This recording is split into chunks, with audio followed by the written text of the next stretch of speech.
Savvy Minerals Multitasker is your makeup bag's secret weapon.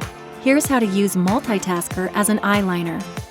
Using the angled side of your eyeliner brush, swirl the brush in the minerals and gently tap off any excess.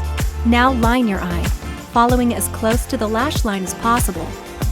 Gently pull your eyelid to create a straight, flawless line. Now, let's focus on your brows. Take the angled side of your eyeliner brush and pick up the Multitasker powder. Lightly tap off any excess.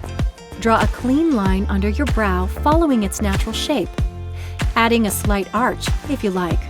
Now, draw a line at the top of your brow, again following the natural line. Go through and fill in your brows with light strokes in the same direction as the brow hairs. Repeat and thicken as desired. Want to use Multitasker as an eyeshadow? Here's how. Apply the Multitasker with either your eyeshadow brush or your blending brush to the crease of your eye and blend toward your inner eye.